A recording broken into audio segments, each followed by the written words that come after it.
welcome to Women's Wealth, the podcast with me, Joanne. My mission is to educate, inspire, and empower you all to step into your own life of wealth.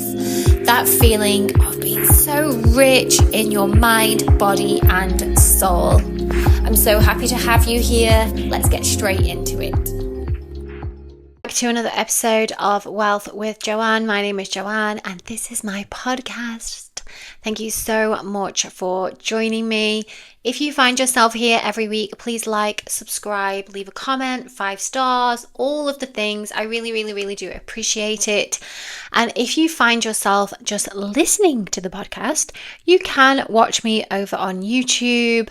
And if you do go there, also please like, subscribe, leave a comment. I really do mean it. It does mean the world to me. Every single listen that I see, every single download. So I get an email every week to tell me how many downloads I've had. And I'm always like, oh my God, I can't believe that many people have downloaded my podcast, have listened to me talking for 30 minutes. So thank you so much. You're making everything so worthwhile and making this girl from Stoke-on-Trent, her dream come true.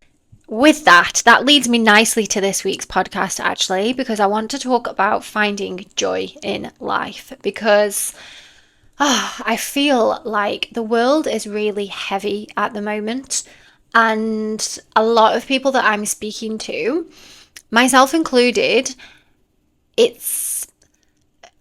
don't know, is there a guilt of being happy or joyful, or I don't know, but there's a lot going on. And if you watch the news, which I don't, but I see things on social media, that there's the cost of living crisis. There's, of course, we have wars, we have presidents that people don't like and people love. We have prime ministers that people don't like and people love. And we have these numbers running across the bottom of screens telling us about people going places that they shouldn't. I'm not going to go into all the politics of it, but we're fed all of this information of how all the bad things, and we rarely take time to find, or we're very rarely shared. Joy is very rarely shared unless you allow yourself to find it. And that's what we're going to talk about today. This episode is all about how you can find joy again in your own life, how I managed to find joy again. And just a reminder that joy is not just a reward for doing something, for hitting a goal, that you do something, you achieve something, and then you get the joy. We can have joy all of the time if we allow ourselves to do that. And this isn't toxic positivity. I've spoken about toxic positivity before, that you've got to be happy all the time and if you're not, then bad things are going to happen. This is about real life happiness. And that type of happiness, that joy that we can find, even if we are living with anxiety, even if we don't have high ambitions, even if we have those negative thoughts from day to day, we can still have joy. So just going back a few years, especially in the time, I can never pinpoint when I actually had and lived with anxiety, but maybe even all the way back to like 2007, 2008, 2009, it might have started. Definitely, pre-2010. So up until 4 years ago, when I started to learn about my anxiety, I would say that then joy was something that I would find it hard to find joy in things, or joy would be a pretend that I was having fun and enjoying myself, and I was people pleasing because people asked me to go somewhere and I didn't really want to go. I felt like I was living life, but kind of ticking boxes and, I've got to get this job and have these friends and go to these places, and this is how life should be. And I definitely, just going back to a couple of episodes ago, had lots of routines and not rituals. I was doing things because I felt like that's what I should be doing. I was people pleasing, as I've just said, keeping other people happy, not really doing things for myself. And a lot of this does come from the fact that I was living with anxiety and I found it hard to say no. I found it hard to give myself permission to live a life that brought me joy. So I would live vicariously through other people's joy, and I would fake the joy and pretend to be happy. At the time when I started feeling anxious, I also was in a relationship that didn't work out. It was very toxic at the time. I forgive and forget with that relationship, now have a friendship with that person, and I feel good coming out of it. But at the time, again, I was trying to push, and it was probably some toxicity from me trying to push my ideal of what a relationship should look like onto another person, which in turn meant that they would push back, and it was very toxic in that way. We both probably had some kind of anxiety there that we kind of fed then onto each other. And I guess while I was in that relationship, the anxiety I would label relationship anxiety, but it wasn't just that because I was anxious before that relationship. During the relationship, then I had a reason to be anxious because, breaking up, getting back together and arguing and all the things that happen in those type of relationships until then when we did break up and then I was anxious, and again it's because I'd broken up and then I moved to Dubai and I was anxious because everything was so new, and again just I can't pinpoint it. It's just a lot of box ticking that I used to do, pretending. And you might be listening to this thinking, yes, I do that. I pretend. You might be happy, but are you actually finding joy in those situations? And I guess if we're going to label joy, it's that for me, again, this is all personal. So joy for you will be something different, but being really comfortable, really just smiling when it's just a natural smile that I'm just going to give an example that I have read. It's a very simple example, but when I lie on the sofa with the dogs and I'm calm and I'm off work and I just feel relaxed and refreshed just from having some time off work and I'm not moving my body and the dogs are snuggling into me, I find joy in that. I'm happy there. And that might sound boring to some people. And it's, I have other ways that I find joy, but it's that comfort. It's that the energy of love. And I feel like I can really feel it when I'm in the house with my partner and the dogs and, we're just sat, not necessarily doing anything. And even just talking about that is making me smile. And it's that feeling that you want to have in other places, that instead of feeling like you have social anxiety when you're there, which I used to have a lot of when I used to force myself to go to places, that you're there and you can look around and you can pause and you can look at the people that you're with and you have a smile and you really feel content being there and not just thinking, oh, when can I go home? And I think that anxiety really did dull my senses as well because I was obviously so focused on the anxiety that, again, I couldn't feel that joy. And I was so tuned into the negative feelings within me and those horrible feelings that, again, I couldn't feel the fun. I couldn't have fun. It may look like I was having fun on the outside, or I might have been having fun, but then the next day I would have been anxious and overthinking and going through every single conversation. So, again, if this is something that you do now, just know that there is a light at the end of the tunnel. There is a way to feel comfortable in your own skin, your own body, your own mind, and your own joy. You just have to allow yourself to do that. And I think once I'd found out, I don't know, is it a finding out? Once I realized that, right, you're a really anxious person, because I knew I had anxiety, but I'd never actually admitted it that, oh, I have anxiety and tell people that I have anxiety. It was something that I just lived with that was kind of normal. And then once I started to actually label, like, this is anxiety, I am anxious today, and I am anxious because of this, and I have got this problem in my head. And I've spoken before about my anxiety. So I had general anxiety disorder, health anxiety, overthinking, probably a little bit of, I know everyone has a little bit of OCD, but OCD, anxiety, where if things were a certain way, it would make me feel anxious. That once I realized, like, oh my God, okay, I have these things, and now I'm going to learn how to work through them so I can get through to the other side. And once I started to do that, and I really started then to see joy and have joy in small moments, And one that springs to mind is being at home for a new year. I actually think it's when my dad was going through his chemotherapy, which again, a horrible time. My anxiety was skyrocketing then, but we went out for a drive and we went through Cannock Chase. And if you know Cannock Chase or if you live that area, basically it's woodland and there's deers, and we saw so many deer. And we pulled up the car and we were just watching them eat the grass. And that really brought me joy. And I remember thinking that this is beautiful. This is beautiful. And I was just sat in the car with my dad. Oh, it's giving me goosebumps actually just thinking about it. And even the song on the radio, Pink Floyd, Wish You Were Here, came on. And for a while, I used to play that song over and over and over because it took me back to that moment of joy. Those deers eating the grass. I could cry about it now, but happy tears. And I really, maybe it was the realization, because my dad was going through what he was going through, was that an eye opener for me, that stop wasting all of this time worrying over things when look how amazing the world actually is, and your dad is sat with you right now. Who knows? I have spoken about there was a shift in my anxiety when I actually had something to be anxious about. Ironically, before that, I never really had anything to be anxious about. It was all completely made up scenarios in my head.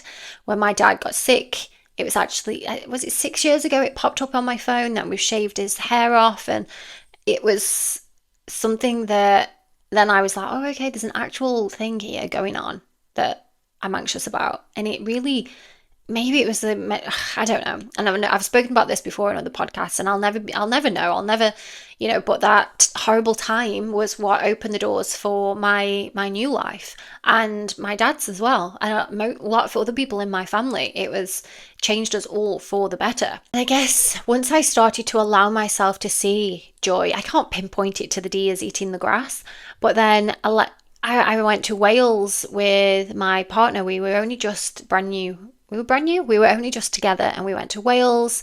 Again, this is when my dad was going through his deeper treatment. So it would have been that summer. We stayed in a little chalet and had a lovely time. And I remember it was just raining and the rain was hitting the roof. And even that, I go back then and I was just so content. And there was a cow outside and I was just watching the cow. I feel like nature obviously brings me joy. I do struggle when I can't get out in nature. And that's another moment where I was just like, wow, the world is amazing.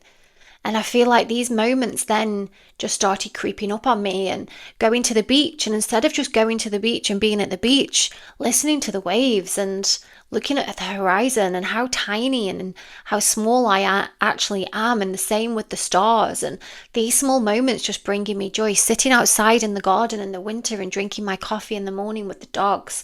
These small moments that are so insignificant but so special at the same time. The moments that bring you joy, the moments when you feel comfortable at home, relaxed, rejuvenated, and allowing yourself to feel that. Honestly, I could give a list of different things, and just watching the birds. There was a lovebird in the garden this morning. Obviously, it's escaped from somewhere, but it really brought me joy watching it. The dogs were barking, and then I went out and put some food out. These little tiny moments that, again, we don't need a big night out and a big rave. A lot of these we can just go outside and look at the world around us. Once I allowed myself, it was like all my senses came back at once. That I started to let go of that negativity that I'd been holding on to for so long, and my eyes, my ears, my nose, everything opened, and like, wow, what a wonderful world, to quote Louis Armstrong. Put in the song. No, it'll get, the song. I'm not going to sing it. So once my senses have been enlivened with joy, I needed to then build that into my daily life. I needed to give myself every single day a little bit of joy. So that's what I'm going to share with you now. You can take what you need, leave what you don't, and of course, come up with your own. Hopefully this will inspire you to have those moments. So starting in the morning, giving myself a little bit of time, whether it's breath work, meditation, and a reminder to myself that you are here, you are safe. bringing that small joy of it's a new day and reminding yourself again, wow, I'm here, I'm alive. I end every single yoga session with gratitude for our health. Thank you, thank you, thank you. And if I have time, I will put in, we're here, we're alive. How amazing is that? Breathing together. So giving yourself a little bit of time in the morning to have that reminder, wow, thank you so much. I'm here, I'm alive. Look at the sunrise if it's, you can see the sun, or look outside at the moon, look at your children sleeping, enjoy your cup of tea or coffee in silence, and even down to making your breakfast. Why are you making that breakfast? Food, it's nutrition, it's energy, it's keeping you alive, and finding the joy in making something from scratch, even if it's something boring like porridge, just enjoying the process of putting the oats in the bowl and the milk and warming it and putting in your fruit, and every mouthful thinking of what it's doing for your body and how it's nourishing you, finding joy in those little moments. And again, coming back to gratitude here as well. Thank you, thank you, thank you that I can have this fresh breakfast every single morning, that I can eat this food that's helping to support my health. Your skincare routines, these are not moments of correction, these are moments for connection. Really looking at yourself in the mirror, tell yourself that I love you, touch your skin, feel the contours of your face. Adding in face yoga, yes, I know I teach that, but can you do these little things for yourself, allowing them to bring you joy? When I'm doing my face yoga in the morning, I actually like seeing when the blood flows. So you'll get that pink glow in your cheeks. And I look, and then that reminds me of why I'm doing this. It's not for vanity reasons. Oh, sorry, one of the dogs started to cry then. It's not for vanity reasons. It's self-love. It's helping me to enjoy what I see in the mirror. It's giving me joy. It's giving me time to show my body some love. It's helping me to release that tension from my jaw and relax my shoulders. So again, it's finding that joy in that routine slash ritual. I don't like the word routines. If you haven't listened to my podcast from a few weeks ago, turning routines into rituals, go and have a listen, and it'll make sense that, again, by enjoying the act of whatever it is that you're doing. Another one, next time you go for a walk, just look around you. Can you sit somewhere and put your toes in the ground, in the soil, in the sand, depending on where you live? Look at the birds. Be grateful, find joy in watching the trees moving in the wind. These little things that are so amazing that surround us all of the time. Life is not a Pinterest board unless you allow it to be. Go for a walk, make yourself that main character, find the joy in the walk and allow yourself to do that, because it's there. It's always there. You just need to give yourself permission. And if, like me, you do suffer with anxiety and you're just like, oh God, I can't just take some time. You can do it. You can find the joy. By finding the joy, once you open that joy door, it's all going to come flooding in. And the more you slow down, the more it will find you. Every time I talk, Dorothy cries, Dorothy, what's the matter? The more you allow it, the more it will find you. And for me, just slowing down and giving myself permission was the key there. And finding joy, I know I've mentioned anxiety, but my inner dialogue, it helps me to switch from those negative thoughts to more positive thoughts. And again, not in a toxic positivity kind of way, but in a way of, if I am feeling like, oh gosh, it's so hard and why am I doing this and blah, blah, blah, all of the usual worries that we get, then I will just take a little bit of time. And for me, it's just going back to nature. And I know I've mentioned nature a lot here. I know nature is my safe space quite clearly, but I will look outside and just even watching the birds and the trees just reminds me of how small I am on this huge planet. And these worries that I have are nothing but completely made up worries in my head that are really insignificant compared to how amazing the world is around us. And again, that might sound woo-woo, that might sound a little bit too much, but really giving yourself that time to enjoy. I would love to hear from you on this. Do you suffer with anxiety? Do you really struggle at the things that I'm saying? If you suffer with anxiety, you're probably thinking, I can't do that. Let me know, reach out to me. I will guide you through it. Or are you already on the path to joy? Have you started to look at life differently? Let me know in the comments. Let other people see what you think. A little bit of a shorter episode this week, but I really want you to give yourself permission to find joy. This is your homework. So where can you find joy in this next coming week? Is it on a walk? Is it out in nature? Is it lying on your bed in silence for 5 minutes? Let me know. Let me know in the comments, and then you can give other people some ideas. And I will see you all in the next episode. Don't forget to like, subscribe, do all the things. It gives me joy.